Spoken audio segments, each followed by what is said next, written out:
Hi guys, welcome to another episode of current affairs. आज की तारीख है 15 फरवरी 2021। हमारे दो चैनल्स हैं, पिनाकल और फ्रंटियर आईएएस, और अगर अभी तक आपने इन चैनल्स को सब्सक्राइब नहीं किया है तो सब्सक्राइब करना बिल्कुल ना भूलिएगा। साथ ही इस बेल आइकन को जरूर प्रेस करना है ताकि हमारी आने वाली हर वीडियो की नोटिफिकेशन आपको मिल सके। हमारी दो वेबसाइट्स है sscglpinacle.com और baljeetdhaka.com, इन दोनों को विजिट करना बिल्कुल ना भूलिएगा। और ये सेशन दोनों चैनल्स पर सुबह 4 बजे अवेलेबल हो जाता है। साथ ही साथ for daily videos, PDF and monthly magazine आप हमारे टेलीग्राम हैंडल्स फ्रंटियर आईएएस और एसएससी पिनाकल ऑनलाइन को ज्वाइन जरूर करें। स्टार्ट करेंगे प्रीवियस क्विज के साथ। मैंने आपसे पहला क्वेश्चन पूछा था कि राज्यसभा में विपक्ष के नेता के रूप में किसे नामित किया गया है, तो इसका सही जवाब था मल्लिकार्जुन खड़गे। और दूसरा क्वेश्चन पूछा था कि मारियो द्रागी ने किस देश के प्रधानमंत्री के रूप में शपथ ली है, तो इसका सही जवाब था इटली। स्टार्ट करेंगे फर्स्ट क्वेश्चन। देखो आज के सेशन का, अंतरराष्ट्रीय सौर गठबंधन यानी इंटरनेशनल सोलर अलायंस ISA के अगले महानिदेशक कौन होंगे, तो इसका सही जवाब है option number B, Ajay Mathur. तो नई दिल्ली स्थित the energy and research institute TERI के प्रमुख अजय माथुर अंतरराष्ट्रीय सौर गठबंधन ISA के अगले महानिदेशक बनेंगे। ISA भारत और फ्रांस द्वारा सह स्थापित यानी को फाउंडेड, भारत में आधारित पहला संधि आधारित यानी ट्रीटी बेस्ड अंतरराष्ट्रीय सरकारी संगठन है। यहाँ उन्हें तस्वीर में देखिए, ISA का मुख्यालय है गुरुग्राम, हरियाणा में। अगला क्वेश्चन देखो, भारत में राष्ट्रीय उत्पादकता दिवस यानी नेशनल प्रोडक्टिविटी डे कब मनाया जाता है, तो इसका सही जवाब है ऑप्शन नंबर डी, 12 फरवरी। तो राष्ट्रीय उत्पादकता दिवस हर साल 12 फरवरी को मनाया जाता है। इसके अलावा 12 से 18 फरवरी को राष्ट्रीय उत्पादकता सप्ताह के रूप में मनाया जाता है।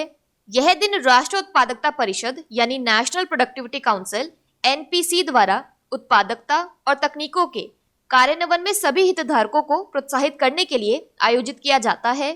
NPC भारत में उत्पादकता संस्कृति को बढ़ावा देने के लिए वाणिज्य और उद्योग मंत्रालय के औद्योगिक नीति और संवर्धन विभाग यानी department of industrial policy and promotion DIPP के तहत एक राष्ट्रीय स्तर का स्वायत्त संगठन है।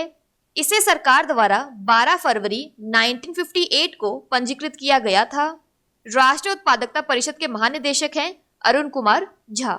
अगला क्वेश्चन देखो, केंद्रीय गृह मंत्री अमित शाह ने किस नाम से एक नई CAPF बटालियन की घोषणा की है, तो इसका सही जवाब है ऑप्शन नंबर ए, नारायणी सेना।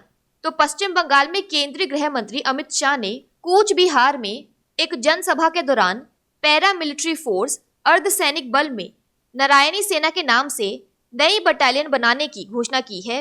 नारायणी सेना ने मुगलों को रोका था। इसकी याद में एक CAPF बटालियन बनाई जाएगी। CAPF ट्रेनिंग सेंटर का नाम चिला रॉय के नाम पर रखेंगे। कूच बिहार सहित पूरे उत्तर बंगाल एवं उससे सटे असम के कुछ जिलों में राजवंशी समुदाय का खास प्रभाव है। राजवंशी समुदाय के सम्मानित व्यक्ति ठाकुर पंचानन वर्मा के जन्म स्थान पर एक भव्य स्मारक बनाने का भी ऐलान किया। यहाँ पर एक रिवीजन की बात करें तो किस राज्य सरकार ने नेताजी सुभाष चंद्र बोस की जयंती को देश नायक दिवस के रूप में मनाने की घोषणा की है, तो इसका सही जवाब था पश्चिम बंगाल। बात करें यहाँ पर वेस्ट बंगाल की, तो इसके यूनेस्को वर्ल्ड हेरिटेज साइट्स में आता है Sundarban wildlife sanctuary. West Bengal की कैपिटल है कोलकाता, गवर्नर है जगदीप धनखड़ और चीफ मिनिस्टर है ममता बनर्जी। नेक्स्ट क्वेश्चन देखो, किस राज्य ने संयुक्त राष्ट्र पर्यावरण कार्यक्रम यानी UN एनवायरनमेंट प्रोग्राम UNEP के साथ क्लाइमेट रेजिलिएंट और कम कार्बन विकास पथ के लिए एक समझौता ज्ञापन पर हस्ताक्षर किए हैं, तो इसका सही जवाब है ऑप्शन नंबर सी, बिहार। तो बिहार ने क्लाइमेट रेजिलिएंट और कम कार्बन विकास पथ के लिए संयुक्त राष्ट्र पर्यावरण कार्यक्रम UNEP के साथ एक MOU पर हस्ताक्षर किए। साझेदारी के तहत UNEP के समर्थन से बिहार में विभिन्न क्षेत्रों के कार्बन फुटप्रिंट का मूल्यांकन किया जाएगा। बिहार UNEP की मदद से जलवायु प्रभाव भेद्यता आकलन यानी क्लाइमेट इम्पैक्ट वल्नरेबिलिटी असेसमेंट्स और ग्रीन हाउस गैस इन्वेंट्री तैयार करेगा। यहाँ पर एक रिवीजन की बात करें तो बिहार सरकार ने वृक्षारोपण को बढ़ावा देने के लिए जल जीवन हरियाली योजना शुरू की थी। यह पटना, गया और मुजफ्फरपुर जैसे शहरों में प्रदूषण को नियंत्रित करने के लिए काम कर रही है। बात करें यहाँ पर बिहार की, तो इसकी वर्ल्ड हेरिटेज साइट्स में आता है महाबोधि टेम्पल बोधगया और Nalanda university. Wildlife sanctuaries में आता है Udaipur wildlife sanctuary, Valmiki tiger reserve, Rajgir wildlife sanctuary और Kaimur wildlife sanctuary. Bihar की कैपिटल है पटना, सीएम है नीतीश कुमार और गवर्नर है फागू चौहान। अगला क्वेश्चन देखो, अंतर्राष्ट्रीय आपराधिक न्यायालय यानी इंटरनेशनल क्रिमिनल कोर्ट के अगले मुख्य वकील यानी प्रोसिक्यूटर के रूप में किसे चुना गया है? तो इसका सही जवाब है ऑप्शन नंबर डी, करीम खान। तो ब्रिटिश वकील करीम खान को अंतर्राष्ट्रीय आपराधिक न्यायालय के मुख्य वकील यानी प्रोसिक्यूटर के रूप में चुना गया है। वह फातू बंसोदा की जगह लेंगे। वह जून 2021 में अपना 9 साल का कार्यकाल शुरू करेंगे। अंतर्राष्ट्रीय आपराधिक न्यायालय की स्थापना 2002 में हुई थी। यह एक अंतर सरकारी संगठन है जो अंतर्राष्ट्रीय अपराधों जैसे युद्ध अपराधों, मानवता के खिलाफ अपराध, नरसंहार आदि के लिए व्यक्तियों पर मुकदमा चला सकता है। यह उन्हें तस्वीर में देखिए। इसका मुख्यालय नीदरलैंड के हेग में स्थित है। नेक्स्ट क्वेश्चन है, टोक्यो 2020 ओलंपिक प्रमुख कौन थे जिन्होंने हाल ही में इस्तीफा दे दिया? तो इसका सही जवाब है option number A, Yoshiro Mori. तो टोक्यो ओलंपिक आयोजन समिति के अध्यक्ष योशिरो मोरी ने महिलाओं को लेकर की गई आपत्तिजनक टिप्पणी के बाद अपने पद से इस्तीफा दे दिया है। यह तस्वीर में देखिए। 83 साल के पूर्व प्रधानमंत्री योशिरो मोरी ने कोरोना वायरस महामारी के कारण स्थगित किए गए ग्रीष्मकालीन खेलों के शुरू होने के कुछ महीने पहले ही अपना इस्तीफा दिया है। अगला क्वेश्चन देखो, किस राज्य ने प्रोजेक्ट चिराग के लिए विश्व बैंक के साथ एक समझौते ज्ञापन पर हस्ताक्षर किए हैं? तो इसका सही जवाब है ऑप्शन नंबर डी, छत्तीसगढ़। तो छत्तीसगढ़ सरकार ने परियोजना चिराग, छत्तीसगढ़ समावेशी ग्रामीण और त्वरित कृषि विकास यानी Chhattisgarh inclusive rural and accelerated agriculture growth के लिए विश्व बैंक के साथ $100 मिलियन के समझौते पर हस्ताक्षर किए हैं।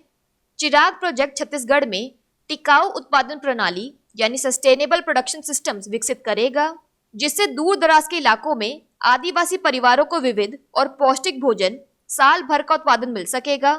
यह दक्षिणी आदिवासी बहुल क्षेत्र यानी सर्दर्न ट्राइबल मेजॉरिटी रीजन में लागू किया जाएगा, जहां एक बड़ी आबादी कुपोषित यानी अंडर नरिश्ड है। यहाँ पर क्विक रिवीजन की बात करें तो गोधन न्याय योजना किस राज्य में शुरू की गई है? तो इसका सही जवाब था छत्तीसगढ़। बात करें छत्तीसगढ़ की तो इसके फेमस डैम्स में आता है Mini Mata Bango dam, Hasdeo river. Thermal power plant में आता है Korba super thermal power plant और Sipat thermal power plant. Tiger reserve में आता है Achanakmar tiger reserve, Udanti Sita Nadi tiger reserve और इंद्रावती टाइगर रिजर्व। छत्तीसगढ़ की कैपिटल है रायपुर, गवर्नर है अनुसुईया उइके और सीएम है भूपेश बाघेल। अगला क्वेश्चन देखो, भारत में किस नेता की पुण्यतिथि समर्पण दिवस के रूप में मनाई जाती है? तो इसका सही जवाब है option number B, Pandit Deendayal Upadhyay. तो पीएम नरेंद्र मोदी ने पंडित दीनदयाल उपाध्याय की पुण्यतिथि मनाने के लिए समर्पण दिवस को संबोधित किया। उनकी पुण्यतिथि 11 फरवरी को पूरे भारत में समर्पण दिवस के रूप में मनाया जाता है। वह भारतीय जनसंघ के सह संस्थापक थे जो भाजपा के अग्रदूत थे और 1967 से 1968 तक बीजेएस के अध्यक्ष थे। नेक्स्ट क्वेश्चन है, turn around India 2020 surmounting past legacy नामक पुस्तक किसने लिखी है? तो इसका सही जवाब है option number C, RP Gupta. तो पूर्व केंद्रीय मंत्री और बीजेपी के वरिष्ठ नेता जुएल ओराम ने turn around India 2020 surmounting past legacy शीर्षक से पुस्तक लॉन्च की है। पुस्तक का लेखन आरपी गुप्ता ने किया है और इसका प्रकाशन हिमालय पब्लिशिंग हाउस ने किया है। पुस्तक आम जनता के बीच आर्थिक जागरूकता पैदा करने पर केंद्रित है। यहाँ तस्वीर में देखिए।